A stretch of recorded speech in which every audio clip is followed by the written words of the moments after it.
నదిలో నీళ్లు మాత్రమే కాదు, నిజంగా బంగారం కూడా దొరుకుతుందా? మన దేశంలో ఇసుకలో బంగారు రేణువులు ఉన్న నదులు ఎక్కడ ఉన్నాయి?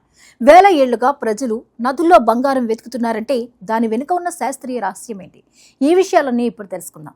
బంగారం అంటే మనకు వెంటనే గుర్తొచ్చేది గనులు, భారీ యంత్రాలు, లోతైన గుంతలు, రాళ్లను పేల్చి తవ్వే మైనింగ్ కార్యకలాపాలు. ఇవే బంగారం తవ్వకాలకు సంబంధించిన సాధారణ దృశ్యాలు. కానీ ప్రకృతి మరో అద్భుతాన్ని కూడా దాచిపెట్టింది. భూమి అడుగున మాత్రమే కాదు, కొన్ని నదుల ఇసుకలో కూడా బంగారం దొరుకుతుంది. వినడానికి ఆశ్చర్యంగా అనిపించినా ఇది భూగర్భ శాస్త్రం చెప్పే వాస్తవం. భారతదేశంలోని కొన్ని నదులు తమ ఇసుకలో సూక్ష్మ పరిమాణంలో బంగారు రేణువులను మోసుకెళ్తుంటాయి. అందుకే ఈ నదులు శాస్త్రవేత్తలు, భూగర్భ నిపుణులు, చరిత్రకారులు, స్థానిక ప్రజల ఆసక్తికి కేంద్రంగా మారాయి. ప్రపంచవ్యాప్తంగా ప్లేసర్ గోల్డ్ అనే ఒక సహజ ప్రక్రియ ఉంది. కొండలు, ఖనిజాలు అధికంగా ఉండే ప్రాంతాల్లో లక్షల సంవత్సరాల పాటు గాలి, వర్షం, ఉష్ణోగ్రతల మార్పుల వల్ల రాళ్లు నెమ్మదిగా విచ్ఛిన్నమవుతాయి. ఆ రాళ్లలో ఉండే బంగారం చిన్న చిన్న రేణువులుగా విడిపోతుంది. తరువాత వర్షపు నీరు, వాగులు, నదులు ఆ బంగారు కణాలను తమతో పాటు దిగువ ప్రాంతాలకు తీసుకువెళ్తాయి. బంగారం బరువు ఎక్కువగా ఉండడం వల్ల ప్రవాహ వేగం తగ్గిన చోట అది ఇసుకతో కలిసి అడుగు భాగంలో పేరుకుపోతుంది. అందుకే కొన్ని నదుల ఇసుకలో సూక్ష్మ బంగారు కణాలు కనిపిస్తాయి. ఈ ప్రక్రియ వేల సంవత్సరాల పాటు నిరంతరంగా కొనసాగుతుంది. ఒక రోజులో లేదా ఒక సంవత్సరంలో ఇది జరగదు. భూమి భౌగోళిక పరిణామాల ఫలితంగా ఏర్పడిన సహజ సంపద ఇది. అందుకే నదుల్లో కనిపించే బంగారం పరిమాణం చాలా తక్కువగా ఉంటుంది. అయినప్పటికీ అది బంగారమే కావడంతో ప్రజల్లో ఆసక్తి ఎప్పటికీ తగ్గలేదు. భారతదేశంలో ఈ ప్రత్యేక గుర్తింపు పొందిన నదుల్లో మొదటిగా చెప్పుకునేది సువర్ణరేఖ నది. పేరు చెప్పినట్టే సువర్ణ అంటే బంగారం, రేఖ అంటే గీత, అంటే బంగారు గీత అనే అర్థం వస్తుంది. జార్ఖండ్లో పుట్టి పశ్చిమ బెంగాల్, ఒడిశా గుండా బంగాళాఖాతంలో కలిసే ఈ నది శతాబ్దాలుగా బంగారు రేణువులకు ప్రసిద్ధి చెందింది. ఈ నది పరిసర ప్రాంతాల్లో నివసించే గిరిజన కుటుంబాలు తరతరాలుగా నది ఇసుకను వడకట్టి చిన్న చిన్న బంగారు కణాలను సేకరిస్తూ జీవనం సాగిస్తున్నట్లు స్థానిక కథనాలు చెప్తున్నాయి. వారు ఉపయోగించే విధానం కూడా ఎంతో ఆసక్తికరంగా ఉంటుంది. నది ఇసుకను పెద్ద పాత్రల్లో లేదా జల్లెడల్లో తీసుకుని నీటితో మెల్లగా కడుగుతారు. తేలికైన ఇసుక కణాలు నీటితో కలిసి బయటకు వెళ్ళిపోతాయి. బరువైన బంగారు రేణువులు మాత్రం అడుగున మిగిలిపోతాయి. ఈ ప్రక్రియకు చాలా ఓపిక, అనుభవం అవసరం. రోజంతా శ్రమించిన కొన్ని మిల్లీగ్రాముల బంగారం మాత్రమే లభించే సందర్భాలు కూడా ఉంటాయి. సువర్ణరేఖకు ఉపనదిగా ప్రవహించే కర్కరీ నది కూడా ఇదే ప్రత్యేకతను కలిగి ఉంది. ఈ నది ఇసుకలో కూడా బంగారు రేణువులు లభిస్తాయని స్థానికులు చెబుతుంటారు. అందుకే కొంతమంది ఇప్పటికీ సంప్రదాయ పద్ధతుల్లో ఇసుకను వడగట్టి బంగారం కోసం ప్రయత్నిస్తుంటారు. ఇది పెద్ద వ్యాపారం కాకుండా స్థానిక జీవన విధానంలో భాగంగా కొనసాగుతోంది. మరో ప్రసిద్ధ నది బ్రహ్మపుత్ర. టిబెట్లో పుట్టి అరుణాచల్ ప్రదేశ్, అస్సాం గుండా ప్రవహించే ఈ మహానది ప్రపంచంలోని అతిపెద్ద నదుల్లో ఒకటి. బ్రహ్మపుత్రతో పాటు దాని ఉపనదులైన సుబన్సిరి వంటి నదుల ఇసుకలో కూడా బంగారు రేణువులు ఉన్నట్లు అనేక స్థానిక కథనాలు, భౌగోళిక పరిశీలనలు సూచిస్తున్నాయి.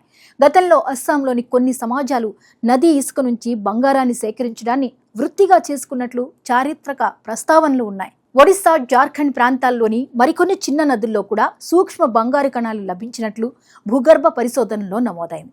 అయితే ఇవి పెద్ద మొత్తంలో తవ్వకాలు నిర్వహించే స్థాయిలో ఉండవు. అందుకే ఈ ప్రాంతాల్లో భారీ గోల్డ్ మైనింగ్ ప్రాజెక్టులు కనిపించవు. ఇక్కడ ఒక ముఖ్యమైన అపోహను తొలగించుకోవాలి. నదిలో బంగారం ఉందంటే అక్కడికి వెళ్ళి గుప్పెడి ఇసుక తీసుకుంటే బంగారం దొరుకుతుందని చాలా మంది అనుకుంటారు. అది పూర్తిగా తప్పు.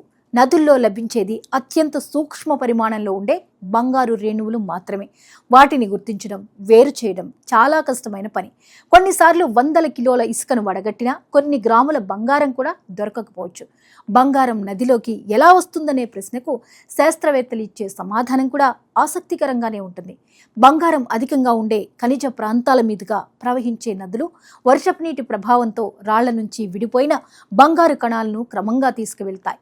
ఈ ప్రక్రియను ఎరోషన్ అంటారు. తరువాత ప్రవాహం వేగం తగ్గిన ప్రాంతంలో అవి పేరుకుపోతాయి. దీన్నే ప్లేసర్ డిపాజిట్గా పిలుస్తారు. ప్రపంచంలోని కాలిఫోర్నియా, అలస్కా, ఆస్ట్రేలియా, దక్షిణాఫ్రికా వంటి ప్రాంతాల్లో కూడా ఇలాంటి సహజ బంగారు నిక్షేపాలు కనిపించాయి. 19వ శతాబ్దంలో అమెరికాలో జరిగిన గోల్డ్ రష్ చరిత్ర కూడా ఇలాంటి నదుల నుంచే ప్రారంభమైంది. కాలిఫోర్నియాలోని నదుల్లో బంగారం దొరుకుతోందన్న వార్త ప్రపంచం నలుమూలల నుంచి లక్షల మందిని అక్కడికి ఆకర్షించింది. వేలాది మంది నది ఇసుకను వడగట్టి బంగారం కోసం వెతికారు.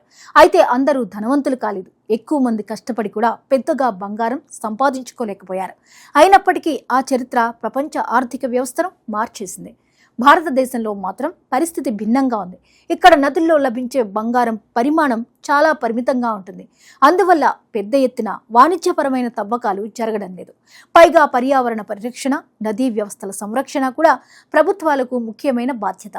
నియంత్రణ లేకుండా ఇసుక తవ్వకాలు జరిగితే నదుల సహజ ప్రవాహం దెబ్బతింటుంది. భూగర్భ జలాలపై కూడా ప్రభావం పడుతుంది. అందుకే అనేక ప్రాంతాల్లో అనుమతి లేకుండా నది ఇసుకను తవ్వడం చట్టవిరుద్ధం. ఇంకో ఆసక్తికరమైన విషయం ఏంటంటే, సువర్ణరేఖ నదికి ఆ పేరు రావడానికి కూడా ఈ బంగారు రేణువులే ప్రధాన కారణమని స్థానికులు చెబుతుంటారు. ఉదయపు సూర్యకిరణాలు ఇసుకపై పడినప్పుడు బంగారు కణాలు మెరుస్తూ కనిపించేవని, అందుకే ఆ నదికి సువర్ణరేఖ అనే పేరు వచ్చిందని ఒక స్థానిక విశ్వాసం ఉంది. దీనికి చారిత్రక ఆధారాలు పరిమితంగానే ఉన్నప్పటికీ ఈ నది బంగారంతో ఉన్న అనుబంధాన్ని ప్రజల సంస్కృతిలో ప్రతిబింబించే కథగా ఇది ప్రసిద్ధి చెందింది. ప్రస్తుతం భూగర్భ శాస్త్రవేత్తలు ఈ నదులను కేవలం బంగారం కోణంలోనే కాకుండా భూమి పరిణామ క్రమాన్ని అధ్యయనం చేయడానికి కూడా ఉపయోగిస్తున్నారు. ఒక నదిలో ఏ ఖనిజాలు లభిస్తున్నాయో తెలుసుకోవడం ద్వారా ఆ నది ప్రవహించే ప్రాంతాల్లో ఎలాంటి రాళ్లు, ఖనిజాలు ఉన్నాయో అంచనా వేయొచ్చు.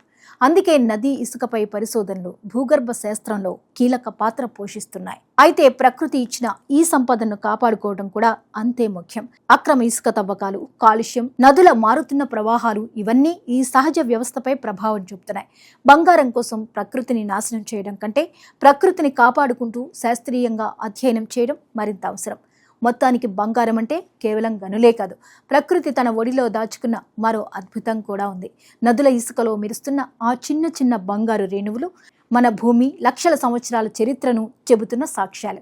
అవి కోట్ల విలువ చేసే సంపద కాకపోవచ్చు, కానీ ప్రకృతి సృష్టించిన అపూర్వమైన భౌగోళిక అద్భుతం మాత్రం ఖచ్చితంగా చెప్పవచ్చు.